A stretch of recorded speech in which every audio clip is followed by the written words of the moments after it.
saya nyisir di situ. Tiba-tiba aneh banget nih Bang. Saya lagi nyisir, tiba-tiba kacanya nih bunyi gini, krek, krek gitu. Dan saya liatin kacanya makin retak gitu loh. Kayak bersuara, terus makin retak, krek, krek, terus duar, pecah Bang. Saya mencoba positive thinking nih. Ketok-ketok. Ini mama udah pulang gitu. Terus ketok-ketok lagi. Apa bapak? Apa adek aku gitu kan? Gak ada suara. Itu suara berhenti. Terus di situ saya tungguin. Tiba-tiba pintunya nggak buka Bang. Buka, pocong Bang.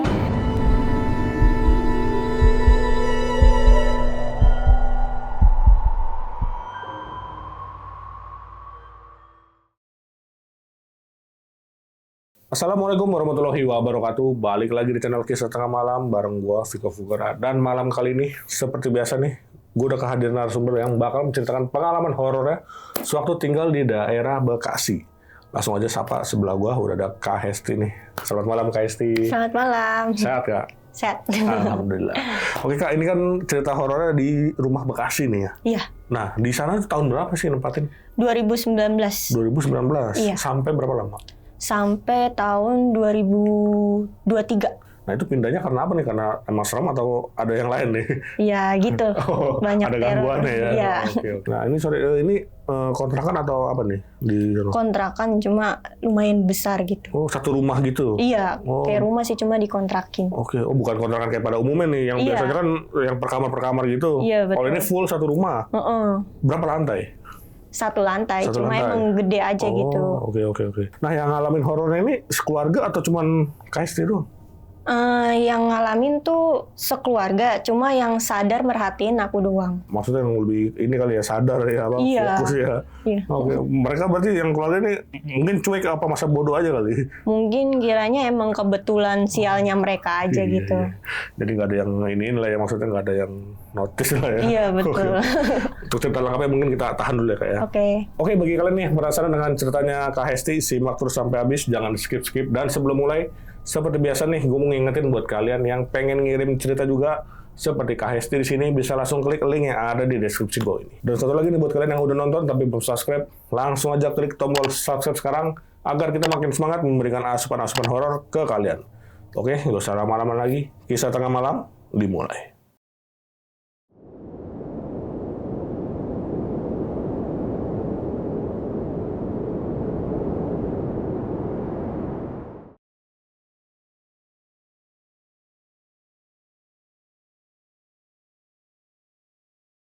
Halo warga Bandung, kali ini gue mau info ini. Kalau di tanggal 13 dan 14 Februari, kita bakal ngadain roadcast nih ke Bandung.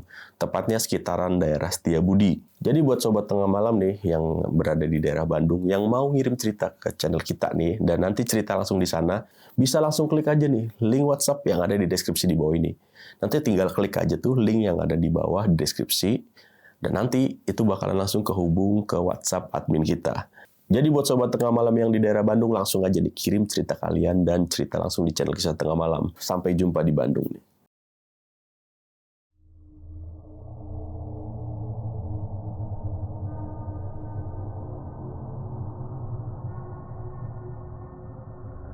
Saya ini kan awalnya nih emang tinggalnya kan udah di Bekasi nih, udah asli di Bekasi. Bapak saya ini berpikir untuk pindah rumah gitu ke sebuah rumah yang lebih besar gitu. Oke. Kontrakan juga tapi nah yang rumah selama itu tuh kecil gitu bagi dia. Mikirnya kan ada saya sama adik saya juga. Dia mikir buat nyari rumah lah yang lebih besar. Nah, kita cari nih daerah Bekasi, gak nemu-nemu.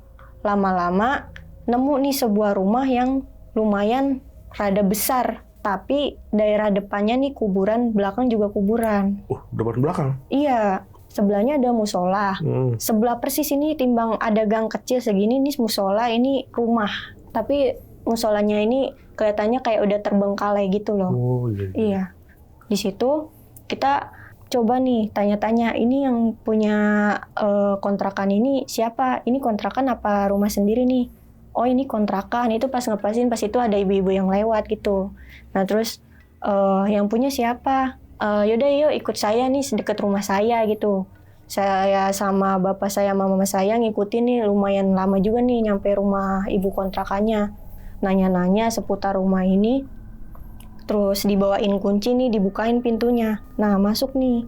Dan bener aja itu rumah tuh gede banget. Dan depan ini ada ruang tamu. Ada 2 kamar. Sama ruang tengah itu buat makan bisa, buat ngapain aja bisa. Intinya lumayan gede lah. Terus ke belakang ada dapur, ada kamar mandi yang lumayan besar. Terus ada pintu arah ke belakang. Nah, di ruang tamu ini saya sempet ngeliat nih, di atas itu kan di kayak plafonnya ini nggak ada sebenarnya Bang. Kerangkanya doang berarti ya? Iya, di situ ada kelihatan kayak kayu gitu, tapi ada genteng-gentengnya gitu. Okay. Sebenarnya nggak ada kebocoran atau apa sih, cuma emang nggak ada plafonnya aja. Di situ saya sempat lihat nih ada tali, kok aneh banget sih ada tali, keren kayak udahlah biarin, paling ini dulu pernah bekas buat bikin apa kali nggak jadi gitu kan. Terus saya lihat-lihat lagi nih ada apa aja di sini, ruangan-ruangan. Terus pas saya ke belakang kan saya mau coba lihat nih pintunya yang belakang ngarahnya kemana. Ternyata pas saya buka kaget saya, depan banget pintu ini, injakan kaki ini langsung kuburan gitu. Buset. Nempel banget itu berarti? Iya, makanya. Terus di situ bapak saya mulai nanya-nanya, ini sebulan berapa kontrakan gitu. Lumayan gede juga sih ini. Nah, terus kata yang punya kontrakan ini sebulan tadiannya aslinya ini 3 jutaan lah. Terus habis itu dia bilang, lah kok mahal banget? Bapak saya bilang gitu. Terus habis itu kayaknya kalau buat sekarang ini 2 jutaan aja deh. Itu masih kemahalan. Nah, kan lagian juga nggak ada plafonnya gitu kan. Nggak ini juga dong kalau 3 juta apa 2 jutaan gitu, nggak pantas juga. Yaudah 1.500.000 aja gitu. Di situ udah ada AC-nya. Udah ada? Iya, udah ada AC-nya. Makanya dia kayak pengen mahalin gitu loh. Yaudahlah bapak saya pengen terima gitu. Yaudah nih 1.500.000 gitu. Lagian ini juga nggak biasanya harganya segini gitu. Soalnya karena banyak orang yang sebulan pergi, jadi mending biar betah nih 1.500.000 aja deh. Udah nih, besokannya bapak netepin hari buat pindahan. Rencana kita pindahan hari Minggu. Pas nanya-nanya rumah ini tuh hari Senin. Selasanya mulai ngerencanain buat pindah. Itu udah di DP tuh 500. Kita hari Minggunya mulai beres-beres pindah-pindah nih. Mau pindah nih, barang-barang udah disusunin ke mobil pickup gitu. Sampainya kita di situ, udahlah kita beres-beres, naro-naro barang-barang gitu kan. Di situ tadinya juga masih ada ini sih kayak sofa peninggalan orang gitu, orang yang lama gitu. Cuma yang anehnya ini kata si ibu ini sofa udah dari lama, setiap ada penghuni baru tetap dipakai gitu. Belum dipindah-pindahin. Cuma kalau bapak aku kan itu ya orangnya kayak nggak suka pakai barang orang gitu. Jadi sama dia dibuang gitu kan. Udah tuh dibuang, dikasih ke orang yang suka barang-barang bekas gitu. Udah di situ kita beres-beres. Saya masih tidur bareng sama mama saya, sama adik saya juga. Yang tidur sendiri ini bapak malah. Cuma kadang-kadang tidur sama mama gitu. Tapi lebih sering mama tidur sama saya gitu kan. Di kamar utama. Nah, bapak di kamar kedua yang rada deket ke dapurnya ini. Kita selesai beres-beres. Udah kita malamnya istirahat kan, karena abis beres-beres capek gitu kan. Besokannya karena masih banyak barang-barang yang berserakan karena habis pindahan kemarin kan, belum selesai sebenarnya. Saya mulai beres-beres gitu kan. Terus saya bersih-bersihin dari kaca itu tuh sebenarnya katanya tuh emang udah lama sih, orang yang pindah sebelumnya tuh udah lama banget. Jadi ini rumah bener-bener kotor banget sebenarnya, saya lihat-lihat. Cuma karena bapak saya yang tertarik karena rumahnya lumayan besar nih ya, jadi tetap maksain buat ngontrak di situ gitu. Sebenarnya jujur saya nggak setuju sih buat tinggal di sini. Kayak ini rumah tuh bener-bener kayak rumah zaman dulu gitu, nggak ada plafonnya. ya emang dindingnya dinding gitu batu, tapi atasnya nggak ada plafon, masih kayak rumah-rumah kampung, ada pintu belakang. Jadi rumahnya ini nih sebenarnya ini pintu belakangnya nih udah berlumut, rada rapuh gitu kan. Nah, kamar mandinya juga nggak ada pintunya. Sampai situ kita kudu bikin pintu dulu gitu kan, beli pintu terus dipasangin sendiri sama bapak gitu kan. Bapak yang merhatiin semua di sini, di rumah ini masih banyak yang udah pada rusak gitu kan, karena rumah lama ya. Yang ibunya ini juga udah bilang ini bangunan lama gitu kan. Terus dia yang bagi dia ini cor-coran udah mulai rusak, itu di belakang itu kamar mandinya tuh masih kayak cor-coran gitu, nggak ada ubinnya. Dicor sama bapak. Terus pintunya ini sempet diganti, pintu lain yang rapuh ini, yang pintu arah ke belakang diganti, beli gembok buat pintu depan, pintu belakang. Terus bapak juga beli cat buat ganti cat gitu kan. Warna pertama itu kayak hijau banget gitu, saya kurang suka gitu kan. Jadi kan itu kan kontrakan lama, jadi gimana gitu bagi saya. Udah sebenarnya itu udah nggak layak sih, kayak jelek gitu, tapi nggak apa-apa gitu. Karena gede tadi Iya, ya. ngarah gedenya ini. Udahlah di situ saya tinggal sama mama bapak saya, adik saya. Nah, di hari ketiga ini saya mulai nyaman aja nih sama nih rumah, karena kan emang udah mulai direnovasi juga kan sama bapak sendiri.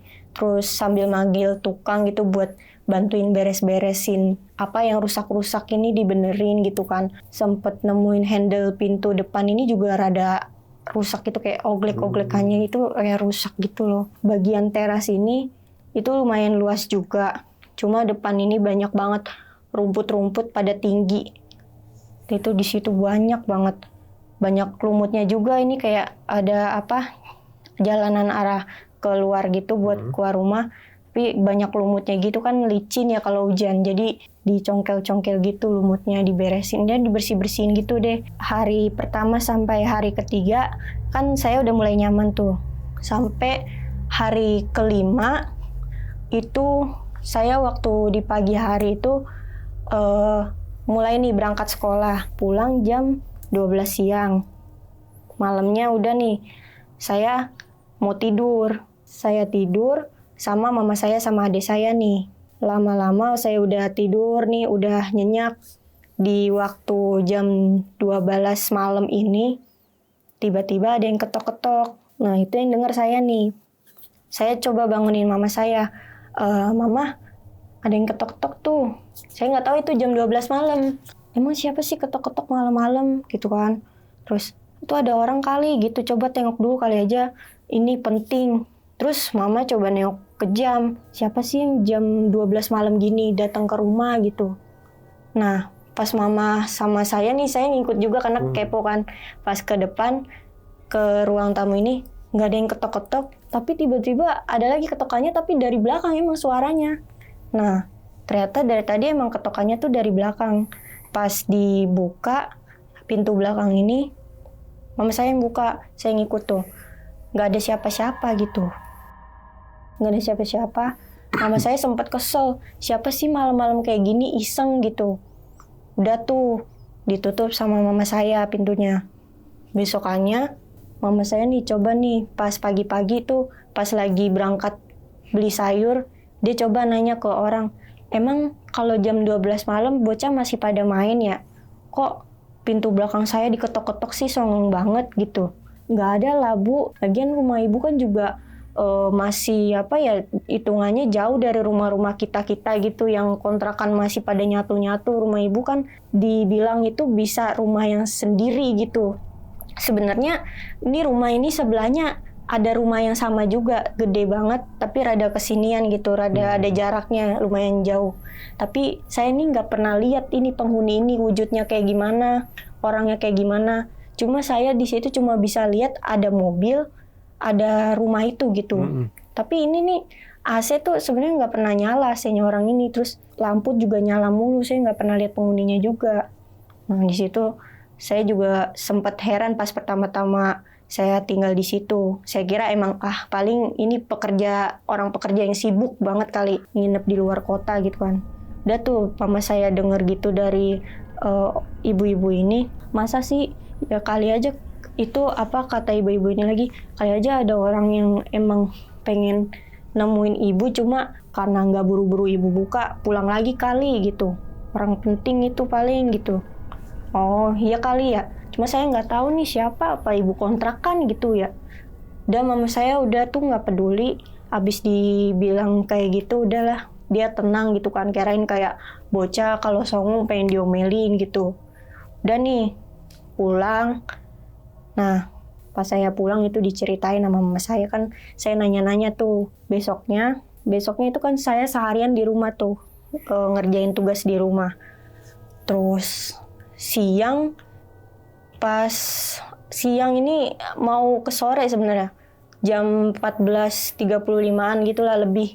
Itu tuh saya lagi di depan kaca. Saya nyisir di situ. Tiba-tiba aneh banget nih Bang. Saya lagi nyisir, tiba-tiba kacanya nih bunyi gini, krek, krek gitu. Dan saya liatin kacanya makin retak gitu loh. Kayak bersuara, terus makin retak, krek, krek, terus duar, pecah Bang. Itu pecah tuh keadaan di atas tangan saya. Dan nggak tahu kenapa itu kaca tuh sebenarnya nggak begitu harusnya pecah di nusuk gitu kan, nggak mungkin langsung gitu kan, tapi ini benar-benar pada nusuk semua Bang. Di situ saya benar-benar tangan saya berdarah-darah, saya nangis-nangis karena saya masih kecil kan pas itu, jadi saya apa-apa mama saya, mama tolongin ini, saya nangis-nangis di situ. Kamu ngapain, kok bisa kayak gini gitu, kamu mainin kaca ya gitu. Nggak tahu, intinya ini kaca tiba-tiba retak sendiri terus pecah. Terus mama saya nggak percaya gitu kan, kayak apa banget sih tiba-tiba pecah gitu. Udah tuh saya sempet dibawa ke rumah sakit, diobatin lah gitu kan, takutnya kenapa-napa gitu kan. Mungkin mama saya mikirnya sayanya aja gitu yang teledor apa gimana. Besoknya malamnya nih udah tuh kita beres-beres siap-siap mau tidur. Nah bapak saya ini kan tidurnya sendiri ya di kamar belakang. Nah di situ kita pada lagi beres-beres di kamar kita sendiri, sama adik saya juga tuh ada tuh. Tiba-tiba bapak saya manggil-manggil gini, Hesti gitu. Nah saya yang ini kan bapak saya kan pisah kan kamarnya, jadi saya pikir kan dia kan udah biasa manggil saya gitu kan. Saya samperin, Pak kenapa gitu? Apaan sih, apanya yang kenapa gitu, kata dia sambil dia main HP. Tadi manggil. Siapa sih yang manggil? Gitu. Jangan bohong apa-apa gitu. Tadi manggil kok gitu. Sekirain saya bercanda kan. Kamu gimana sih manggil-manggil? Kamu nih ada-ada aja, jangan bohongin bapak deh gitu. Apaan sih yang tadi bener-bener suaranya kayak bapak saya gitu kan manggil-manggil. Udahlah saya bodo amat, saya mau tidur gitu kan. Udah saya tidur di situ sama mama saya sama adik saya. Lagi-lagi tepat jam 12 malam, bener-bener pukul 00.00 di situ, itu tiba-tiba ada lagi Bang, suara ketokan. Mama saya awalnya mau cuek, cuma kali ini yang kedengeran bapak saya. Di situ bapak saya bilang gini, dia ke kamar kita nih, bilang, tuh ada orang ketok-ketok tuh, gitu. Terus saya langsung bangun nih, pengen ngecek juga gitu, lagi-lagi pengen ikut-ikutan, namanya saya masih kecil kan pas itu. Nah di situ kita nih mau buka pintu. Di situ saya sempat bilang, kemarin kayaknya ada yang iseng, jangan dibuka mendingan, kebiasaan. Enggak lah, ya kali orang iseng malam-malam. Dibuka sama bapak saya, udah kosong. Dan mau tahu gak Bang, di situ banyak banget asap. Kayak pas dibuka tuh tiba-tiba asap banyak banget. Kayak ngebul gitu. Iya, tapi asapnya ini kayak bukan asap bakar-bakar gitu ya, kayak apa ya? Kabut-kabut gitu ya. Iya, halus banget, mana masuk ke rumah lagi. Bener-bener itu tuh langsung nembus ke badan saya tuh, dingin banget. Kayak ini nih kabut apaan, kayak di sini aja nggak ada gunung, tiba-tiba ada kabut gitu. Ditutup langsung sama bapak saya, dikunci, bos. Udah lain kali kalau ada yang ketok-ketok, gak usah dibukain. Orang itu tuh bener-bener, ini orang siapa sih bikin emosi aja. lama-lama laporin RT nih gitu. Udah saya tidur, langsung nih besoknya saya muter-muter lah nih. Saya kan pas itu masih belum punya temen ya di situ. Saya ngerasa kayak sepi banget. Nah, terus saya coba keliling kampung Bekasi ini, maksudnya nggak sampai semuanya ini, maksudnya daerah rumah ini bisa dibilang kan rada kampung ya, kan di pelosok-pelosoknya. Itu saya muter-muter, saya lihat-lihat ini lama-lama nemu sekumpulan bocah gitu kan. Akhirnya di situ saya nemu teman-teman gitu kan. Tapi ini saya nih bener-bener jauh banget kayak di desa sebelah ibaratnya gitu, baru nemu temen gitu. Karena kan emang kalau daerah saya nih emang rumahnya kan dipisah-pisah ya. Dan saya main sampai maghrib tuh. Saya keluar kan jam 4 sore. Saya sampai maghrib main. Terus saya di situ udah tuh saya pamitan sama teman-teman saya. Udah maghrib, jalan pulang, udah masuk ke daerah deket rumah saya. Tiba-tiba saya ini kayak ada yang nabrak gitu bang. Tapi kayak set gitu. Kayak item-item terus nabrak set gitu. Terus saya jatuh di situ. Jatuh, terus apaan itu tadi? Saya mau ngira orang tapi kok cepet banget gitu. Saya tuh jalan tuh sebenarnya di daerah kuburan-kuburan yang di belakang rumah saya itu tadi. Sebenarnya ini rumah kuburan ini nih lumayan banyak gitu. Jadi nyampe nyebar-nyebar ke sini-sini daerah. Di situ juga banyak pohon-pohon gitu, kayak ada lahan lapangan buat jalan juga gitu, masih ada lahan sisanya. Jadi saya kayak mikirnya kan saya pas masih kecil tuh suka jalan pintas gitu kan, saya milih jalan pintas walaupun kuburan, tapi yang penting jalan pintas cepet nyampe rumah gitu kan. Nah, terus kayaknya saya lewat situ, kaget banget di situ tiba-tiba saya jatuh, ditabrak apa tadi ya. Udah saya mulai jalan lagi, sempat ngadu juga ke mama saya. Kata mama saya, kamu cerita apaan sih? Kamu jangan ngarang deh. Itu orang kali. Apaan sih kalau orang pasti kelihatan. Terus kalau emang orang juga pasti dia antara bilang minta maaf atau enggak sama sekali juga kelihatan kali gitu. Orang ini cepet banget gitu. Malamnya itu saya tidur nih. Dah. Saya siap-siap mau tidur, saya tidur. Lagi-lagi nih di jam 12 malam lagi ada suara ketukan itu. Lagi-lagi itu bang. Setiap jam 12 malam berarti? Iya benar. Nah paginya itu saya kan tadi malam kan udah saya nggak hirauin kan. Paginya tuh saya pas keluar nih sama mama saya pengen ikutlah ke tukang sayur gitu kan. Nah perjalanan mau ke tukang sayur sempet nih mama saya ketemu temennya gitu kan. Nah di situ gini, temennya emang tinggal di daerah situ juga cuma rada jauh gitu. Kan di situ lagi ada kayak kerumunan gitu kan. Bu ngapain gitu? Kok rame banget gitu. Terus sama temannya mama ini cerita nih, semalam habis ada kejadian gitu kan. Ada tukang ojek, dia tuh bawa penumpang. Nah yang lihat ini temannya mama saya, katanya bawa penumpang, tapi dia ini bener-bener bajunya tuh dari atas tuh putih kayak jubah, tapi kakinya nggak ada. Nah itu dia dari awal ngelihat katanya emang udah sempet mikir nih, bawa penumpang, bawa makhluk gitu ya, apa gimana gitu ya. Pasti nih, kan pas itu lagi beredarnya cerita ojek bawa penumpang setan gitu kan. Nah itu dia langsung mikir gitu. Nah bener aja nih, kan itu kan mukanya kan ketutupan rambut kan lumayan panjang. Di situ tukang ojeknya tuh sebenarnya ngerasanya itu kan penumpang ya kan, karena emang dia ditutup matanya.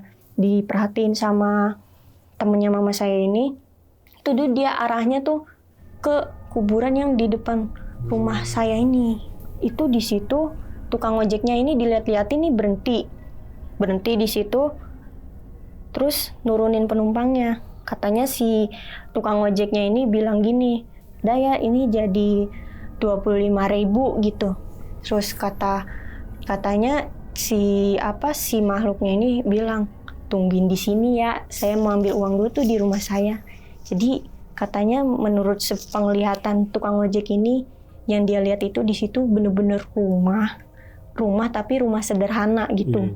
Ditungguin sama tukang ojek ini. Dia masuk ke rumah itu, katanya si tukang ojek ini, dia masuk, dia tungguin lama, diperhatiin lah tapi sama temennya mama saya ini. Lama-lama disamperin sama temennya mama saya. "Ngapain bang?" "Enggak, ini saya habis nganter orang ini. Lah, mana orangnya? Itu di rumahnya. Dia nunjuk ke kuburan bang, padahal. Kamu gimana sih? Lihat gak sih itu kuburan? Kuburan apaan sih mbak? Orang rumah segede gitu dibilang kuburan. Mbak nih buta ya? Terus kamu yang buta katanya. Orang lihat jelas-jelas itu kuburan sebanyak itu. Nah ternyata temannya mama ini punya mata batin. Di situ, jadi coba sini saya buka deh mata batin kamu. Di situ dia buka mata batinnya. Jadi dia tuh punya mata batin tapi bisa membuka mata batin orang juga. Di situ langsung kaget. Di situ dia teriak-teriak. Terus katanya si tukang ojek ini, kok bisa ini kuburan semua sebanyak ini gitu. Lain kali saya gak mau ngojek malam sampai kayak gitu, bilang kayak gitu.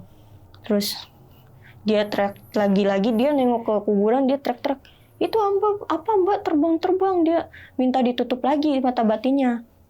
Nah terus dia ngemis-ngemis minta ditutup lagi, terus udah tuh ditutup. Terus sambil dibilangin gini, lain kali kalau mau keluar rumah tuh baca doa gitu, biar nggak ketemu yang kayak gini-gini.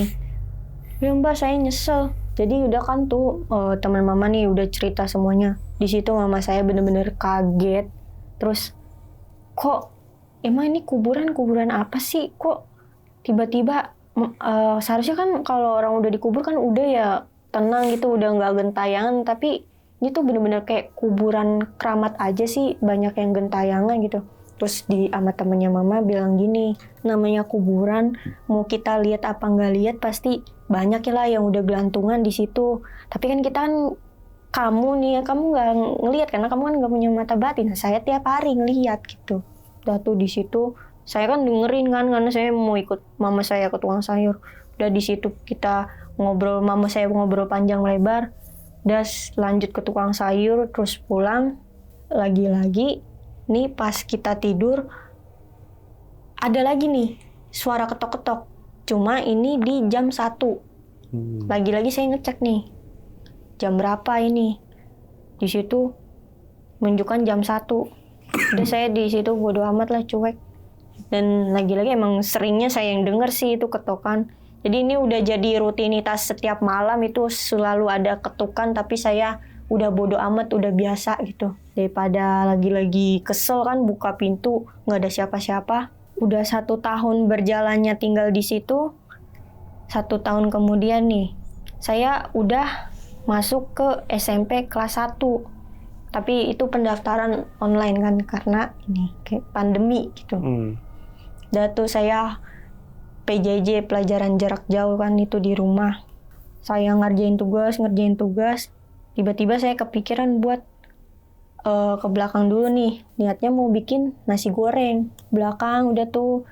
Di situ mama saya nih lagi nggak di rumah sama bapak saya. Saya nggak tahu lagi pergi kemana, intinya lagi keluar sama adik saya juga. Terus saya masak sendiri di situ. Udah bisa bikin nasi goreng lah. Di situ tuh di kamar mandi ini tiba-tiba kayak ada suara yang lagi kencing bang. Padahal nggak ada siapa-siapa di rumah ini gitu. Saya cuma sendiri di situ. Nah terus, saya di situ langsung kaku, langsung kaget lah intinya, istilahnya kayak kaget tapi kayak kaku gitu kan. Tadinya nggak ada orang di rumah. Tapi itu pintu kamar mandi ini tutupan. Tadi bukaan bang. Oh tadi kebuka. Iya. Terus habis itu saya mencoba positive thinking nih. Ketok-ketok. Ini mama udah pulang gitu. Terus ketok-ketok lagi. Apa bapak? Apa adek aku gitu kan. Gak ada suara. Itu suara berhenti. Terus di situ saya tungguin. Tiba-tiba pintunya nggak buka bang. Buka. Pocong bang. Tapi pocongnya ini pocong merah.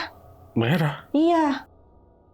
Ini pocong merah bener-bener. Itu tuh emang bajunya semua merah bang. Mukanya hancur bang. Saya situ kaget, kaku. Saya nggak bisa ngapa-ngapain. Di situ saya dalam hati baca-baca. Di situ dia nggak hilang-hilang. Padahal saya itu di situ lagi Google Meeting gitu. Iya.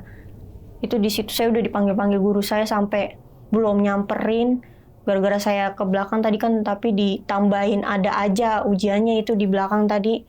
Terus udah saya buru-buru ke depan. Terus saya pas mama bapak saya pulang, saya nggak cerita, tapi saya bilang gini, kalau itu jangan ninggalin aku sendirian apa, kalau mau pergi ajak-ajak gitu. Lah udah gede di rumah aja gitu. Udah saya di situ diem. Terus pas malamnya nih, lagi-lagi kan ada suara ketukan kan, bang, seperti biasa gitu kan. Ini bener-bener saya tuh ada rasa pengen bangun buat ke depan. Saya tahu ini emang cuma iseng gitu, saya mikirnya tahu ini cuma iseng, tapi kok rasanya kayak pengen banget bangun, terus nyoba ke depan nih. Tapi saya ke arah ruang tamu, dan di situ pas saya lagi jalan arah ke ruang tamu, saya sempat berhenti dulu. Ada suara orang teriak-teriak gini, sakit gitu. Siapa nih teriak-teriak?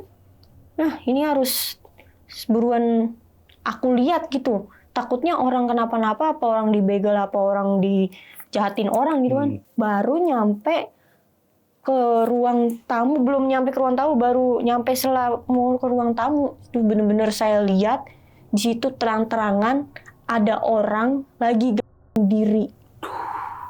Itu di situ tuh saya lihat bukan anggota keluarga saya, ini tuh orang lain. Orang ini saya nggak pernah lihat, saya nggak tahu dia di situ bener-bener sakit. Kata saya, ini siapa gantung diri di rumah saya? Di situ saya dalam hati ngomong, karena itu bener-bener saya dibikin kaku. Bener-bener kaku, saya nggak bisa ngomong, nggak bisa apa, saya bingung di situ. Saya bener-bener kayak bener-bener disuruh nyaksiin sebuah adegan ini.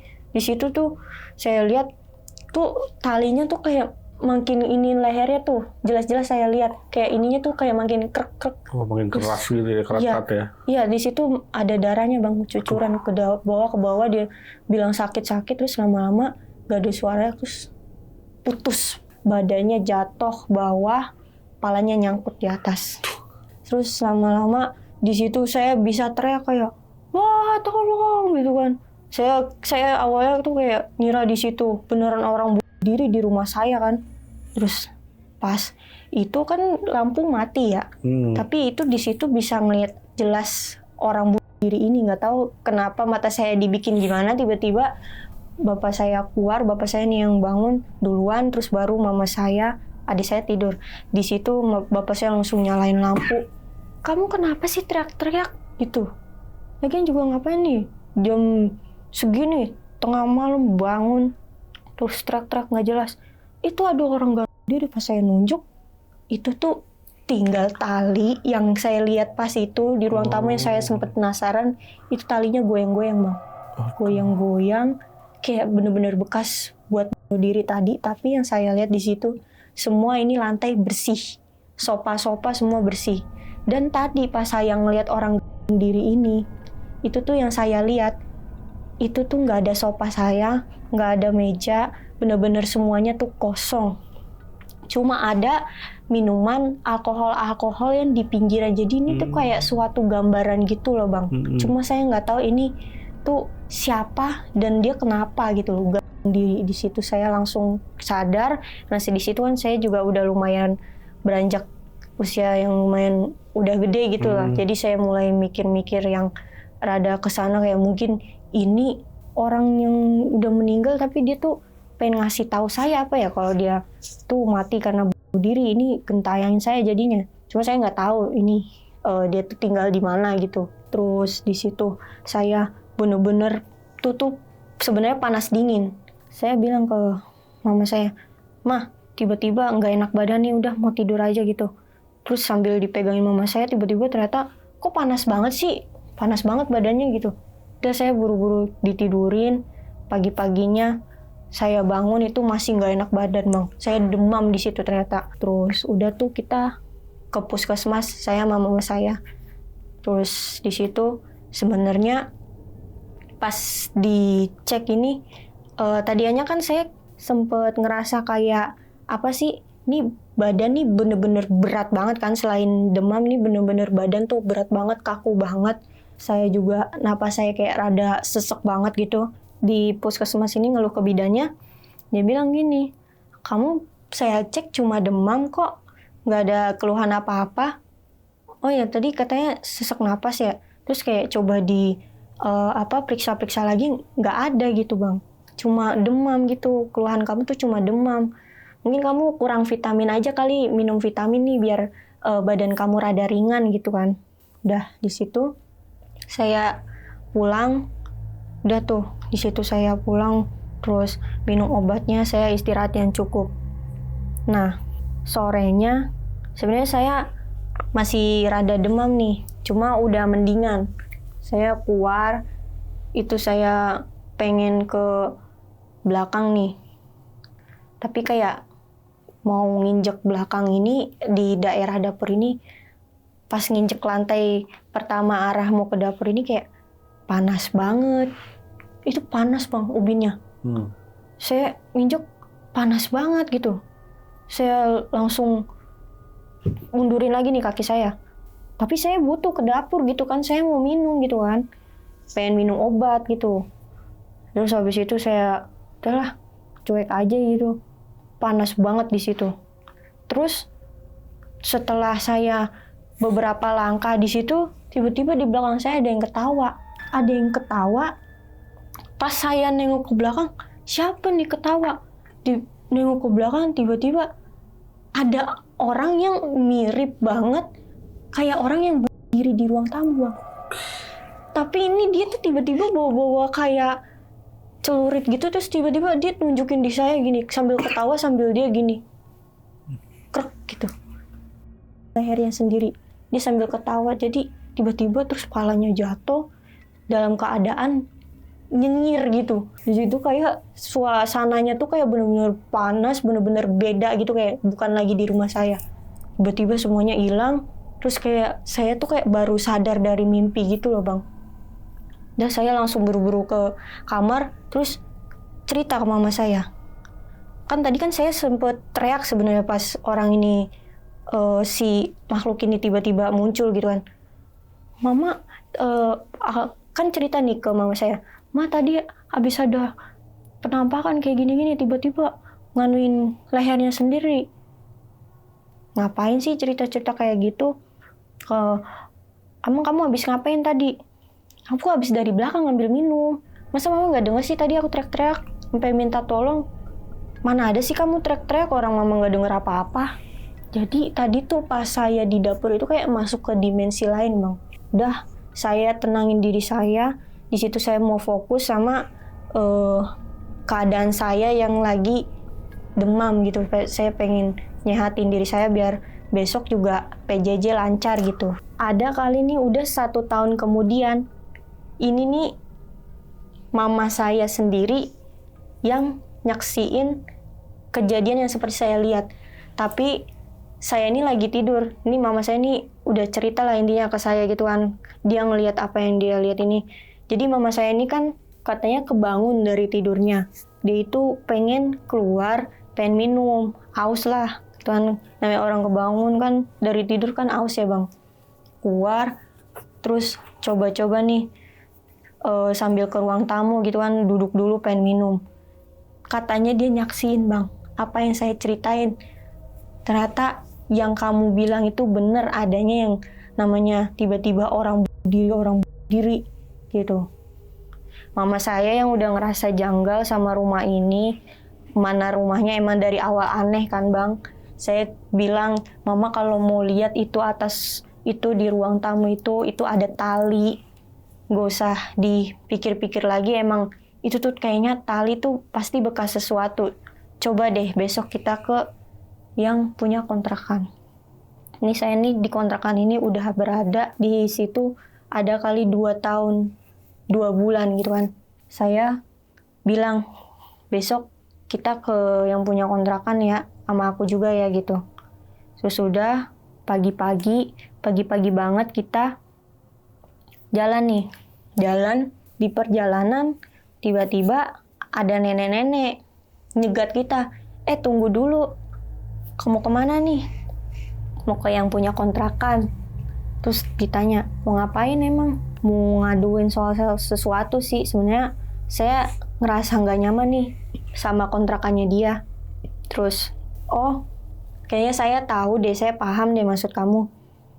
sebenarnya kalau boleh saya jujur, itu tuh sebenarnya rumah kamu itu kan bekas orang diri.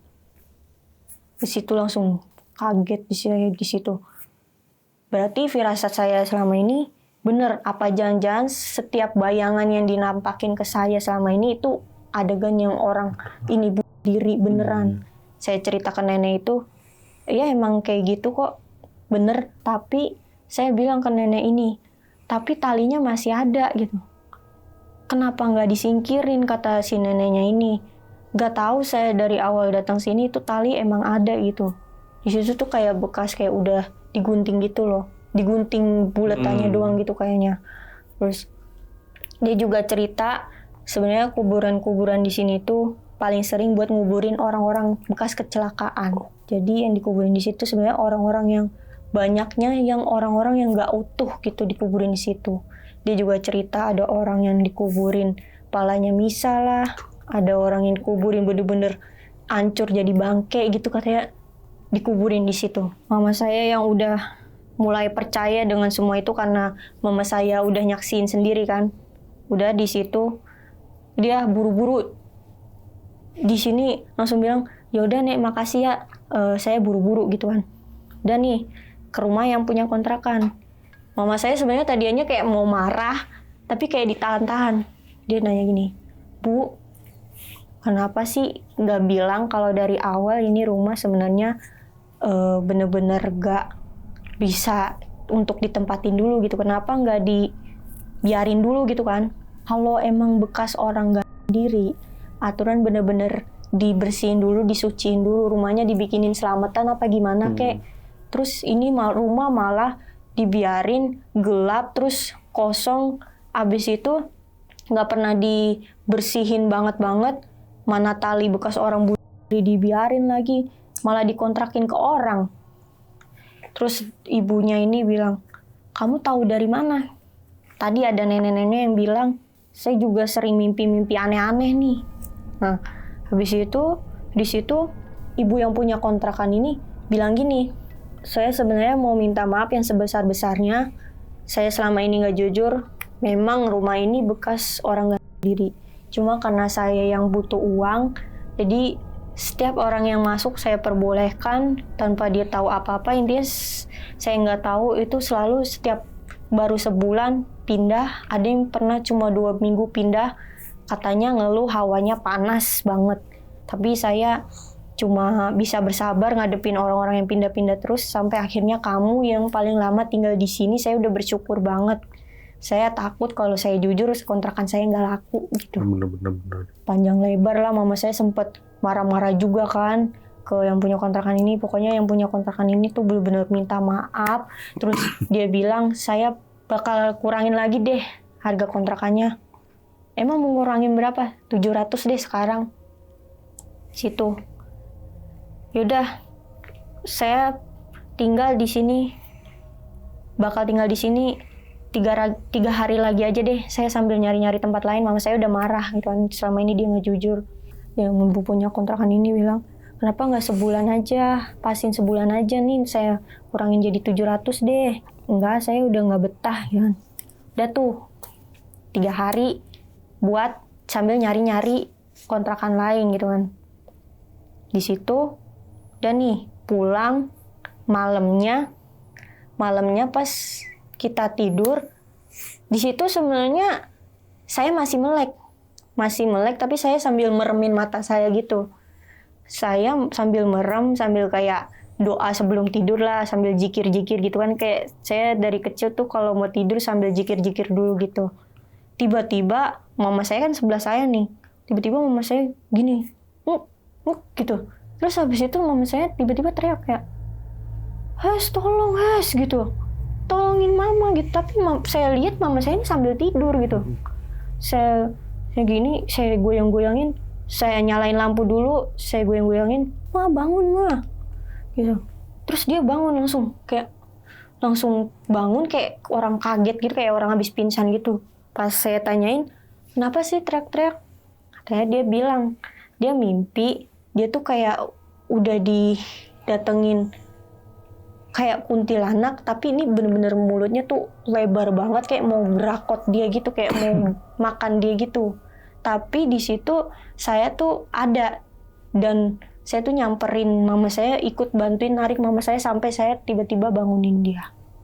Udah di situ mama saya nggak berani tidur lagi, terus lagi-lagi pas udah jamnya, pas suara ketukan pintu lagi-lagi ada, tapi kali ini malam ini nih kan ternyata malam Jumat Kliwon nih. Itu kenceng-kenceng banget, bener-bener gedor. Terus mama saya mimpi yang aneh tadi kan, gak nyampe 3 hari buat kesempatan tinggal di situ. Besoknya mama saya sama bapak saya nyari-nyari, bapak saya kan udah paham nih tentang semuanya tuh yang ada di rumah itu. Udah tuh bantu nyari-nyari kontrakan baru.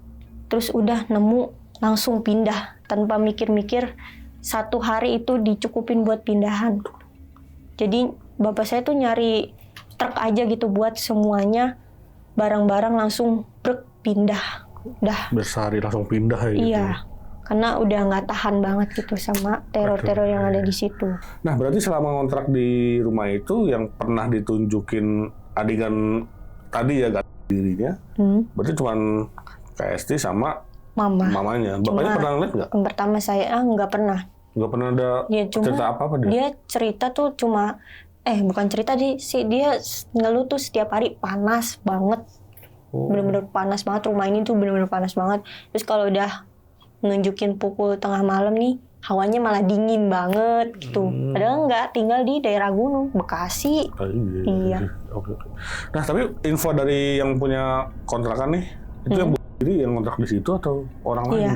Jadi kata si yang punya kontrakan ini tuh, dia juga cerita panjang lebar, katanya dulunya tuh, jadi ini tuh dia punya istri, dia punya keluarga, tapi sering berantem, istrinya pergi, dia minum-minum, tiba-tiba dia kepikiran buat bunuh diri. Nah, tadi kan di depan belakangnya ada kuburan. Ini cuman kuburan keluarga atau kuburan banyak gitu? Emang kuburan umum. Kuburan umum? Iya, makanya bebas buat ngubur siapa aja. Tapi yang di depan ini di seberangnya atau pas di halaman terasnya nih yang di depan? Masih ada masih rada jauhan dikit. Oh, nggak nempel sama kayak yang belakang nih ya? Mau arah jalan lah, intinya nyebar sampai ke deket jalanan rayanya itu. Banyak juga tadi sempat ada cerita yang dikubur situ nih, yang mayat-mayat yang nggak jelas nih ya. Iya. Nah, yang ngasih tahu info tadi tuh ya pertama kali dia bilang ada yang itu kan yang nenek. Iya. Itu nenek orang situ atau emang bukan orang biasa nih? Maksudnya apa orang asli atau orang bohongan gitu? Sebenarnya saya mau bilang orang situ juga saya nggak pernah lihat ya. Saya kan di situ udah lumayan lama juga lah ya, 2 tahun 2 bulan itu, 2 tahun lebih kan harusnya udah lama ya. Saya udah merhatiin orang-orang yang ada di situ walaupun kita jaraknya jauh. Tapi saya baru lihat ini nenek-nenek ini. Baru pertama kali lihat? Iya. Kayak saya lihat asing banget ini nenek-nenek, tapi tiba-tiba so asik manggil-manggil mama saya gitu. Kayak ngasih info ya, kayak tadi tuh ya? Iya. Oke. Nah, tadi kan sempat ada yang ini nih, ojek yang nganter penumpang katanya turun di situ ya, di kuburan itu. Iya. Nah, itu turunnya pas depan rumah banget atau agak jauh nih yang kuburan Di ini? jalan raya itu, yang di kuburan paling utama di jalan raya ini. Sebelum arah ke rumah saya. Nah, menurut penglihatan tadi yang saudara siapa tadi yang bisa buka mata-matiin? Temennya mama saya. Oh, teman mamanya Mbak Esti ini, si cewek ini apa nih, korban apa nih? Siapa? Temen Ya, mama saya? Iya, yang maksudnya dia ngasih tahu nggak nih kalau itu sosok ini mah si ini anu gitu. Oh, intinya dia cuma lihat di situ sosok ini, dia cuma bisa ngeliat tapi nggak bisa atau enggak dia tahu, cuma dia nggak ngasih tahu spesifiknya aja kali tentang si orang ini kenapa bisa meninggal gini-gini, bisa bawa barang kayak gitu. Nah, itu kejadiannya cuma sekali atau ada sering ojek yang nganter orang ke situ? Sejauh itu kan cuma dapat ceritanya pas itu doang ya, jadi taunya tuh cuma sekali, tapi nggak tahu ya tahun-tahun lalunya kayak gimana. Barangkali kan ada sering, biasanya kan nggak cuma sekali nih kalau ada kejadian begitu, biasanya sering. Iya. Ada kesaksian dari ojek lagi, tiba-tiba ada lagi. Biasanya kan ganggu begitu. Apalagi kan ini pada gentayangan gitu kan. Iya. Karena juga tadi yang meninggal di situ kan kuburannya parah-parah nih. Iya, benar-benar. Nah, kalau untuk yang pemakaman yang di belakang ini penuh juga, rame apa? Banyak? Belakang nggak begitu banyak.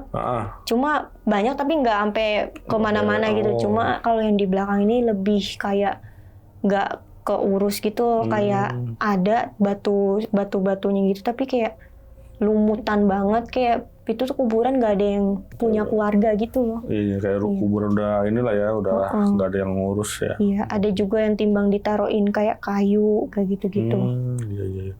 tandain. Nah, kalau info yang KST dapat nih dari si pemilik kontrakan ini, yang diri ini tahun berapa nih, tahu nggak? Apa udah lama atau baru-baru itu? Ini dia bilang udah 8 tahun yang lalu.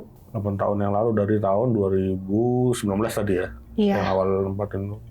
Ibu ini tuh udah nggak tahan gitu selama ini, dari dia dari tahun itu dia tuh ngerasain orang-orang tuh cuma keluar masuk gitu kan.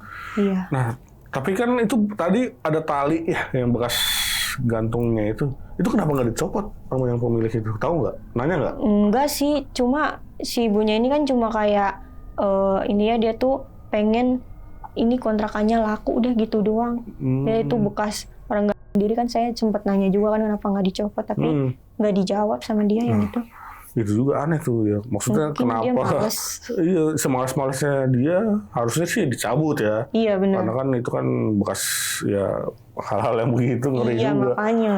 Atau mungkin si yang punya kontrakan ini orangnya sendirian atau ada berkeluarga juga dia yang punya? Ada keluarga. Ada keluarga juga? Iya. Oh, kenapa nggak ini? Mungkin kalau sendiri mungkin susah nih nyabutnya nih, karena kan dia kan sendirian. Iya. Tapi kalau ada keluarganya, kenapa nggak ada yang nyabut gitu? Harusnya manggil tukang juga. Iya, Mungkin nggak mau modal apa gimana. Saya iya mikirnya sih. di situ. Rumahnya juga udah nggak terurus ya, kayak Iya, tadi nggak ada apa plafon, nggak ada apa, pintunya udah reot ya, yang kamar mandi ya. Iya. Sama yang belum di keramik lah ya, yang jadi ibaratnya kayak bapaknya Kaisar kayak ngebagusin malah. Iya, makanya. Oke, itu dia tadi cerita dari Kak Hesti nih mengenai kontrakannya di daerah Bekasi ya. Tadi Bekasi di daerah mana nih? Selatan. Bekasi Selatan. Iya. Ya. Lebih tepatnya ya jangan di ini. Iya, Bekasi Selatan ini. Iya, tempatnya masih ada nggak kira-kira di sana? Kontrakan Masih ada. Dan saya lihat-lihat sih sekarang udah lumayan ada perkembangan. Setelah saya pindah itu paling udah dibagus-bagusin. Saya lewat itu udah catnya udah berubah. Waduh. Iya. Tapi udah ada yang nempatin pas lewat. Kayaknya udah. Oh, udah. Saya lebih ke urus gitu sih. Oke. Mungkin biar lebih fresh kali. Iya. Iya, oke. Terima kasih banyak nih, Kak Esti. Oke, Udah sama-sama. berbagi kisah yang sangat luar biasa. Dan sebelum closing nih, gue mau ngingetin buat kalian yang pengen ngirim cerita juga seperti Kak Esti di sini, bisa langsung klik link yang ada di deskripsi di bawah ini. Oke, segitu dulu. Gue Viko pamit undur diri dan Kak Hesti juga pamit undur diri. Wassalamualaikum warahmatullahi wabarakatuh.